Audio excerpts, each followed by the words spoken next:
Hello all, welcome to the class. Today we are going to discuss about syntax directed translation. In this syntax directed translation, we are going to see how the translation of languages can be guided by the context-free grammars and how it is developed. Right, and here we will be seeing some of the translation techniques that will be applied for type checking and the intermediate code generator. So coming to syntax directed translation. So in syntax directed translation, we are associating some information with the language construct by attaching some of the attributes to these grammar symbols. Okay, so that is how we are representing the syntax directed translation. And here we have a concept called syntax directed definition. So a syntax directed definition actually specifies the values of attributes by associating some semantic rules with the grammar productions. So that is, we can say the syntax directed definition is a context free grammar. Okay, so together with the attributes and rules, so that is, it is associated, the context free grammar will be associated with attributes and some rules. And here when we say attribute, so these attributes are associated with grammar symbols and rules are associated with productions. For example, let us take this example. If this is the syntax directed definition, that is, here X actually denotes the symbol and here A is one of its attributes, that is one of the attributes of X. Okay, so if this is the case that X is a symbol and A is an attribute, then we can represent it as X dot A. Okay, so here this attributes can be of any kind, that is, it can be a number or a type or a table reference, or it can be a string, whatever it can be, right? So when we specify like this X dot A, here this denotes the value of A at a particular parse tree node.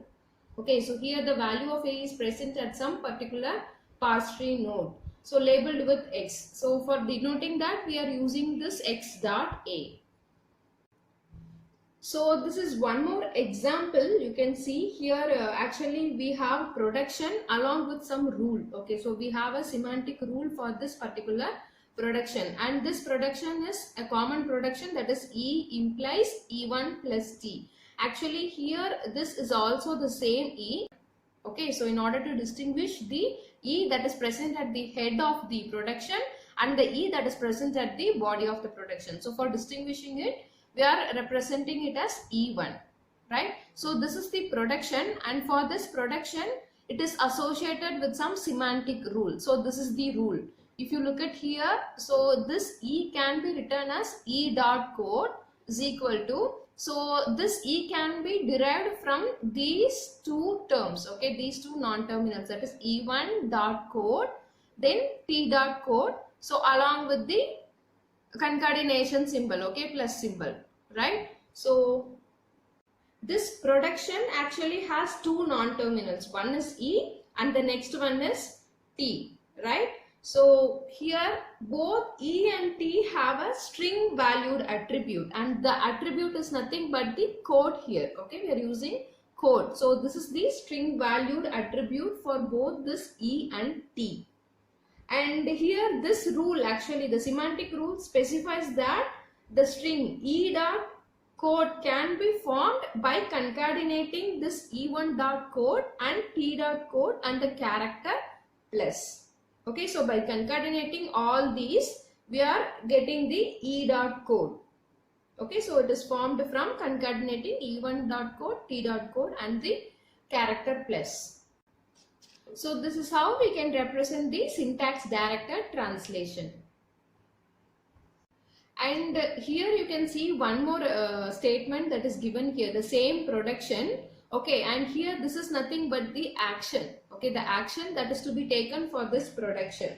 So here this syntax directed translation, what it is doing is, it is embedding the program fragments. Okay, So, and these program fragments are called as the semantic actions. So these semantic actions are embedded with the productions, okay, with the production bodies. So for that, this is the example. So this is the production body and this is what the semantic rule, and it is embedded with this production body. And here you can see the semantic actions are enclosed within curly braces. So here the position of this action, semantic action, can be anywhere in the code. Okay. So in general, the semantic action can occur at any position in the production body. That is, it can occur either before this one, or it can occur in between the production, or it can occur at the end of the production. So here in this example, actually the semantic action is actually occurring at the end of this production. Okay, that is after all the grammar symbols, here the action is occurring, right?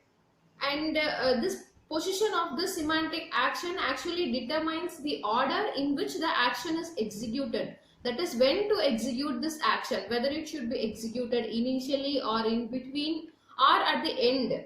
Okay, so the position actually denotes the execution of the action. So comparing these two notations, that is syntax directed translation and syntax directed definition, we can say syntax directed definition can be more readable and hence it can be more useful for specifications. And when it comes to syntax directed translation, so we can say it is more efficient to go with syntax directed translation, and hence it can be useful for implementation purpose. So these two notations differs in these ways, and we have the general approach to syntax directed translation. So here the general approach of syntax directed translation is to construct the parse tree or a syntax tree. Initially, we need to construct the parse tree or a syntax tree, and after constructing that, we need to compute the value of attributes at the nodes. So here what we are going to see is how we are going to evaluate the expression. Okay, how the expression can be evaluated. So that is what it is saying. So for initially we need to construct a parse tree or a syntax tree. Then with that parse tree, we need to compute all the values of attributes at the nodes. And there are two kinds of attributes for non-terminals. The first one is synthesized attribute and the second one is inherited attribute. So when we say synthesized attribute, so it can be defined only in terms of attribute values at the children. Okay, so the synthesized attribute value can be defined from the children of that node, okay, children of a particular node or from that node or at that node. Okay, so this is what synthesized attribute. And when we say inherited attribute, so the attribute value can be defined in terms of its parents or by the node itself or by its siblings. Okay, so if that is the case, then we can say it as an inherited attribute. So synthesized attribute can be defined by its children or the same node itself, and inherited attribute can be defined in terms of parent or the same node or by the siblings. So these two classifications is for non-terminals. When it comes to terminals, your terminal can have only the synthesized attributes but not inherited attributes. So attributes for terminals can have some lexical values, and these values are supplied by the lexical analyzer, and there are no semantic rules for computing the value of attribute for a terminal. Okay, so these semantic rules can be applied only for the non-terminals for computing the value of its attributes, but for terminal no need of any semantic rules here, and this terminals can have only synthesized attributes, and these values can be supplied by the lexical analyzer. Now we will see the syntax directed definition example of a simple desk calculator. So if you look at this grammar, which is a familiar grammar for us, and here it is a simple calculator. Here we have arithmetic operations like addition, then multiplication, then assignment. Okay, So we are doing all these operations here, right? These arithmetic operations we are using here, and this can be used to evaluate the expression that is terminated by the end marker n. Okay, so when there is an expression that is with the end marker n, then we can evaluate this expression with the help of this syntax directed definition. So here in this grammar, okay, so in we have SDD, that is syntax directed definition, and in the syntax directed definition, here each of the non-terminal have a single synthesized attribute. So when you look at the non-terminals here, L, E, then T, F, for all the non-terminals, okay, so here we have a single synthesized attribute, and that is called as value. Okay, that is VAL. We are representing it with VAL. So this is an attribute for, that is a synthesized attribute for non-terminals. And here you can also see the terminal, that is digit. Okay, so here the digit is a terminal symbol, and for this terminal we have again a synthesized attribute, and that attribute can be represented as lex value, that is lexical value. Why? Because here the value for this terminals can be passed from or by the lexical analyzer. Okay, so here the integer value can be written by the lexical analyzer. So we are specifying this terminal with lex value, which is a synthesized attribute for the terminal here. So if you look at this example contains only the synthesized attributes. Okay, so this is an example for synthesized attribute. We can also say this is an S attributed. Okay, so when there is an syntax directed definition that involves only synthesized attribute, okay, then that is called as the S attributed definition. And here we'll see the production. If you look at the first production, okay, the first production contains the augmented grammar. Okay, this is an augmented grammar.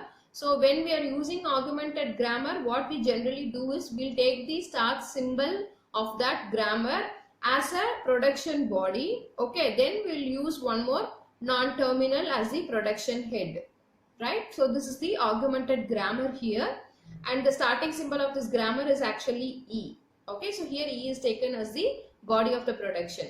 So this is the first production, and in this first production here what is actually happening is the attributes, okay, that is value is an attribute for these non-terminals, and these values are associated with the non-terminals. So here what we are doing is the E value can be used to define the value of L. Okay, so here we are using E value to define the L value.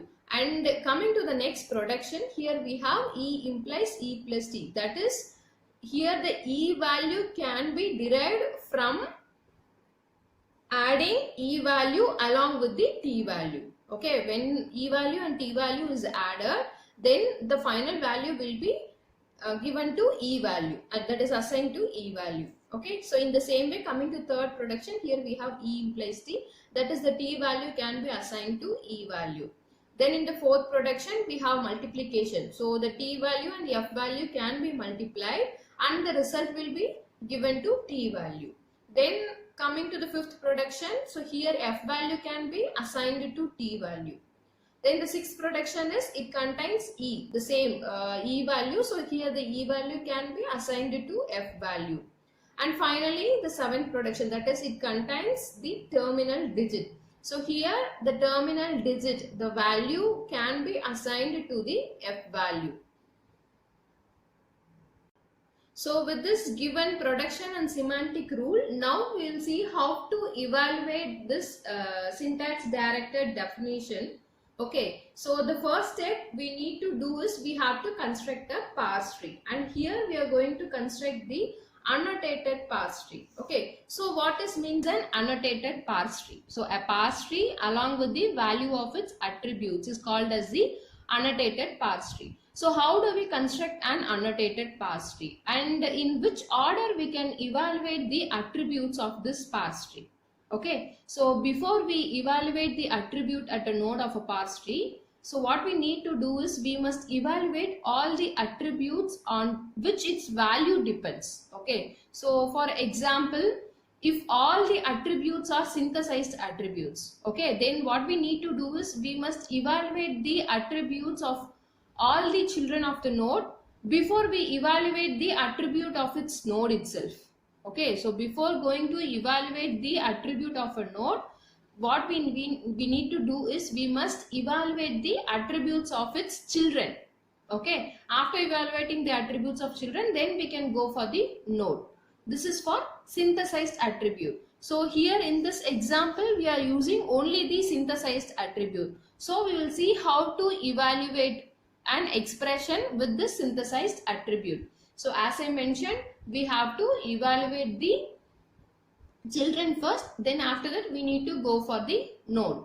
And here if we say that first we need to evaluate the children and then we have to go for the node, then we can say it is a bottom up order. Okay, so that is we are evaluating the expression in a bottom up way. So here it is using bottom up order. So here it is using the synthesized attribute, and when we have any syntax directed definition with both inherited and synthesized attribute, then the problem is there is no guarantee of order of evaluation of attributes. Okay, so we cannot find the order of evaluation of attributes when we are having the syntax directed definition with both inherited attributes and synthesized attribute. That is a problem here. And for example, if you look at this production contains A implies B, and here the semantic rules that can be used for this production, that is two semantic rules we are using. One is for inherited attribute and another one is with synthesized attribute. Okay, so when these two rules are used, here you can see the value B can be assigned to A. Okay, the attribute value of B can be assigned to A. And here this B value can be defined again by the value A. So what is happening here? The cycle is happening, which means we cannot define which, we cannot guarantee the order of evaluation of attributes, whether to evaluate the first rule or whether to evaluate based on the second rule. Okay, so this is the problem with this SDD with both inherited and synthesized attributes. Now we'll see the example by taking an expression, that is 3 star 5 plus 4n. So this expression is terminated by the end marker n. Okay, so now what we are going to do is we are going to evaluate this expression with the help of the synthesized attribute productions. Okay, so now the first step we need to do is we need to create the parse tree, that is annotated parse tree. So how we can create the annotated parse tree? Again by taking the same grammar, okay, the given grammar. Here we are going to construct the parse tree. So we'll see how to construct the parse tree. So let us take this grammar, okay, and from this grammar we'll just derive the parse tree for this expression. Initially our expression contains the values, that is 3, then with the operator star, then with the value 5, then with the operator plus, then with the value 4. Okay, so we need to derive this from the parse tree. So the starting production we have is L. Okay, so starting from L value. Okay, so here L value contains two terms in the body. Okay, body of the production, that is E, non-terminal E along with the end marker N. So we are just deriving this E value and N from this L value.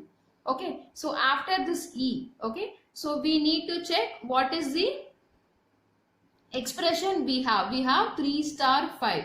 So for that we need to expand this again. So how we can expand this is the value E can be expanded by E1 plus T. So here E value plus T value.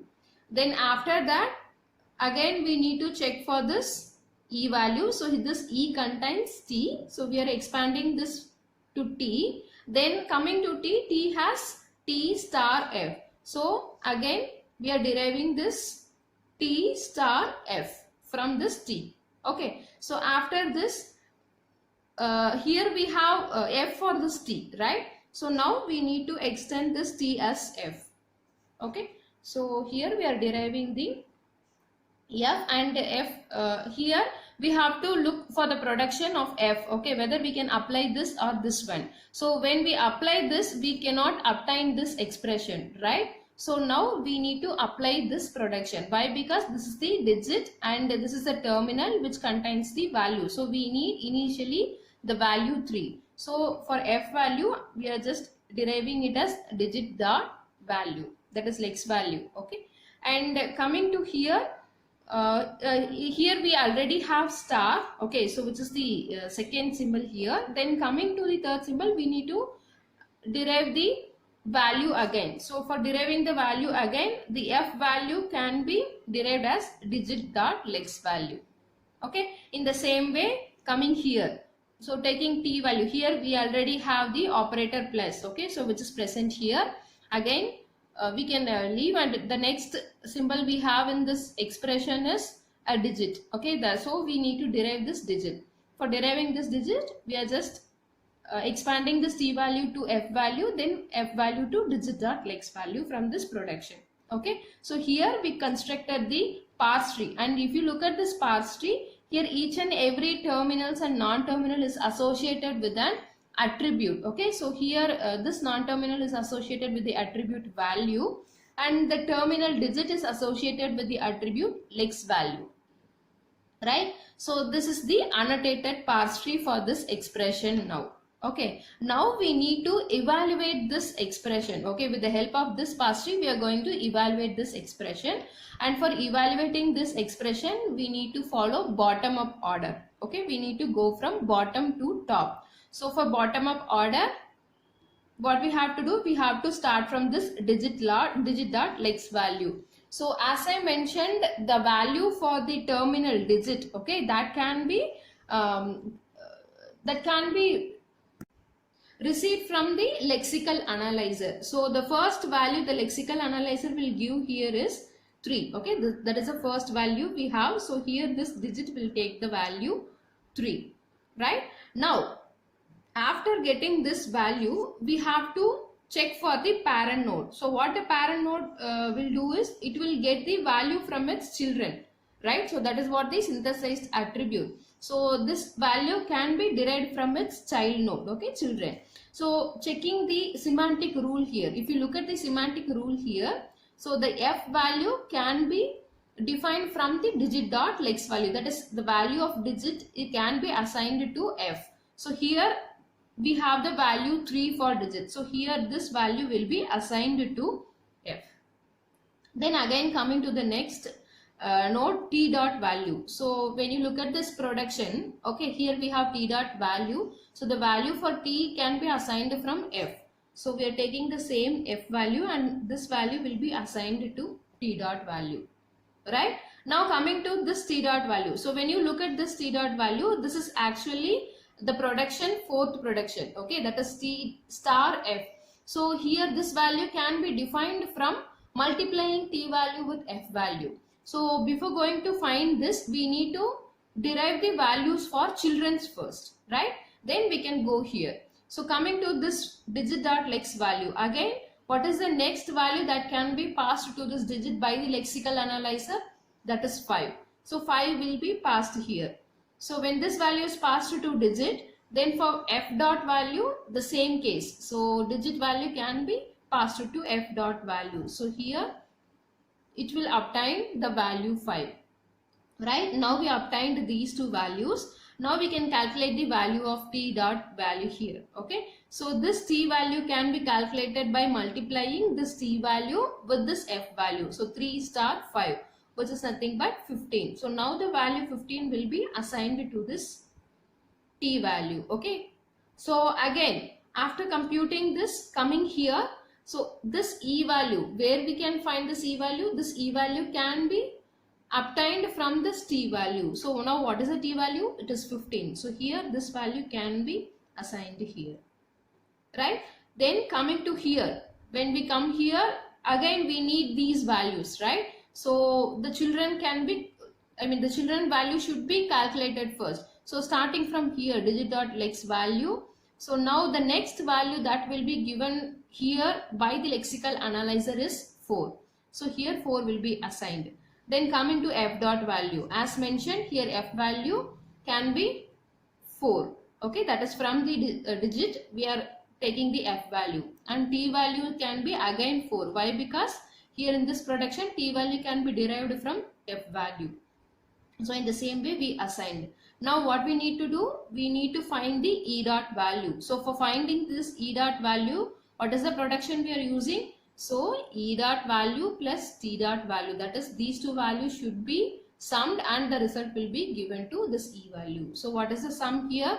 15 plus 4 is 19. So that will be given as a value for this e. Okay, now coming to the root node. So what is a root node? It is L value. So the value can be defined from e dot value. So what is the e dot value here? Which is 19. So the same value 19 can be assigned here.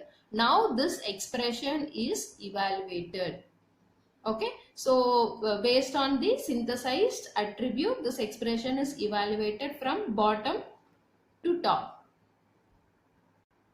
Then next is the inherited attribute. So we have seen synthesized attribute. Now we will see the inherited attribute. So this is the example for inherited attribute. Here we have production and here this is the semantic rule. So when you look at this grammar, so this grammar contains two non-terminals. One is T and the next one is F. Sorry, three non-terminals. One is T, F and T dash. And one more terminal is digit. Okay, so for these digit, as mentioned in previous example, this digit has the attribute value, that is lex value, which is the attribute used for this terminal digit. Okay, and coming to the non-terminals T and F. For this non-terminal T and F, we have the attribute, that is T dot value and F dot value. Okay, so we are using the attribute value for these two non-terminals T and F. Then coming to T dash. So here this T dash has actually two attributes. So one is synthesized attribute, then the next one is inherited attribute. So okay, so that is how based on this we are framing this semantic rule. So for this production we have two semantic rule, that is T dash dot inherit. So this is the inherited attribute. So the value for this inherited attribute can be passed from f value, and here we have t value. So here this value can be assigned from t dash, and that t dash is actually the synchronized attribute. Sorry, synthesized attribute. And again for these production we have two semantic rules. The first rule, that is t inherited attribute can be derived from multiplying the inherited attribute of t and the value of f. By multiplying these two, the value can be derived. And the next one is synthesized attribute. So the synthesized attribute of t can be assigned to t. Okay, so here also we are using t and t1 in order to differentiate the production, that is body of the production and head of the production. So we are using the value 1 here. Okay, and the third production we have, that is the inherited attribute can be assigned to the value of t, that is synthesized attribute of t. Then the final production, it contains the digit, which is a terminal. So for the terminal symbol we have used lexical value, that is synthesized attribute lexical value, and this digit value can be assigned to f dot value. Now we will see how to evaluate an expression with this inherited attribute. Okay, for this again we need to create the same parse tree, that is annotated parse tree first. Then we have to evaluate the expression. So in synthesized attribute, usually the evaluation happens in bottom up order. But here in this inherited attribute, what we are doing is we are going to evaluate from top down. So now let us see how the semantic rules are used here, and let us consider the annotated parse tree for the expression 3 star 5. Okay, this is the given expression, and for this expression we have the annotated parse tree like this. Okay, so we just constructed the annotated parse tree from this production. Okay, with the help of this production, this annotated parse tree is constructed in the same way we have constructed for the previous example, right? So when you see this parse tree, here we can see the non-terminal T contains value, F contains value, and the terminal digit has attribute lex value. And whenever we are taking this T dash, here we are using both inherited attribute as well as synthesized attribute. So here also you can see we have inherited attribute as well as synthesized attribute in this T dash. So starting from the leftmost leaf in the parse tree, okay, so starting from the leftmost leaf in the parse tree, here we can see there is a there is a node labeled with digit, okay, and this has the attribute value, that is lex value, and this value can be supplied by the lexical analyzer. So if lexical analyzer is supplying the value for this digit, then what will be the value? The first value is 3, so that will be supplied here, okay. So when this value is given here, then we need to find the value of its parent. We have to look for the value of its parent, right? So what is the parent for this production? Actually this digit, okay, which has F value digit. So what is the production? We have production 4, okay. When we take this production 4, we have F implies digit, okay. So here this production 4, its parent is, the parent of digit is F here. So here what is happening, when you look at the semantic rule, the digit value can be assigned to F value. So here what happens is this digit value can be assigned to this F value. So here this value is assigned here, okay. What we are doing here we are going to look for the parent. Then coming to the next second child of this root node, okay, this is the first child of this root node, and coming to the second child, here we have T dash dot inherited attribute, okay. So when we look at this inherited attribute, and what is the semantic rule that defines this inherited attribute? So when we look at the semantic rule for this inherited attribute, so the first rule we have is T dash inherited attribute is equal to F dot value. So this is associated with the production 1. So here what happens is your left operand 3, okay, that is the value 3, the left operand 3. So this value can be passed from left to right side, okay. So here this value, the 3, can be passed from left to right child of the root node, okay. So here what we are doing, we are deriving the value of this node T dash dot inherited, okay. This value can be derived either from its root node, okay, that is parent node, or either from its sibling or from the same node itself. So this inherited value is now derived from the sibling, that is F dot value, okay. So when you take this one, this is actually a synthesized attribute, and when we take this one, this is also synthesized attribute. So these values are derived from here, the F dot value is derived from here, but this is the inherited attribute. So when we say inherited attribute, the value can be derived from its parent node or from the sibling or from the node itself. Now this value is derived from its sibling, right? So this is what the inherited node. Then coming to this one, synthesized node. So for deriving the synthesized node, again we need to derive the child node first, okay. Children, we have to look for the children first, then we have to go for the synthesized attribute. So coming here, so we'll see this children here. Here we can't derive, first we need to derive this one, and coming here, yeah, here we have inherited attribute, one more inherited attribute to say. So we need to derive this inherited attribute. For deriving this inherited attribute, again we have to look for the production, okay, that is for T dash. So what is the production for T dash?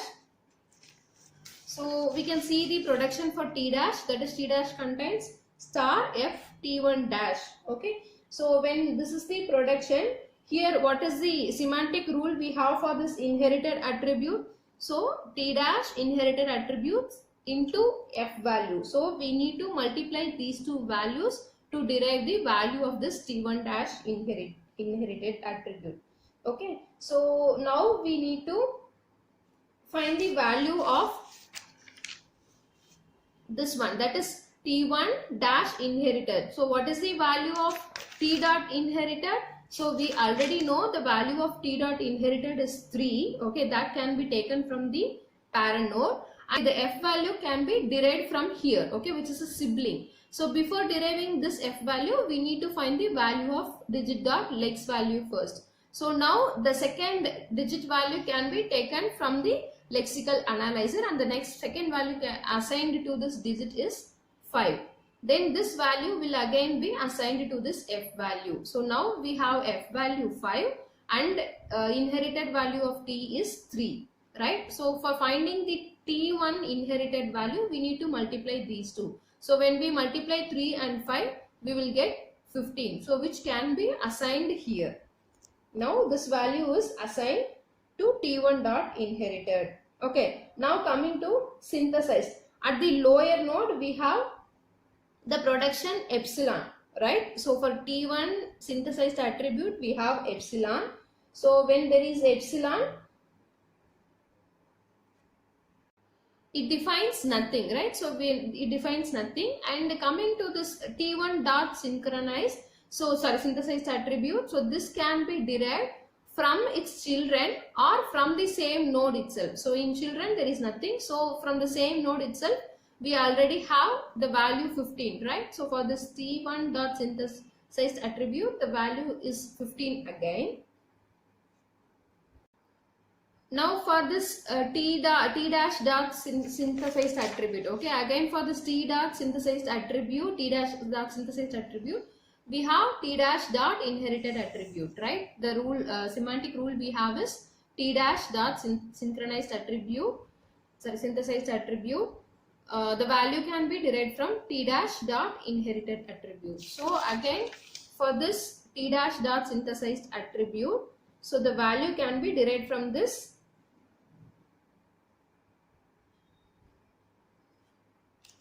from the children, that is T dash T dash inherited attribute.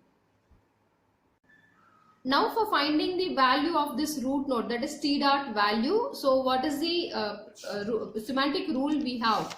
So for T dot value, we have the semantic rule, that is T dash dot synthesized attribute. The value of this T dash dot synthesized attribute can be passed to T dot value. So here now this value will go up and the value 15 will be assigned here. So T dot synthesized attribute value is passed to T dot value. So this is how we can evaluate this expression with the help of this inherited attributed passed.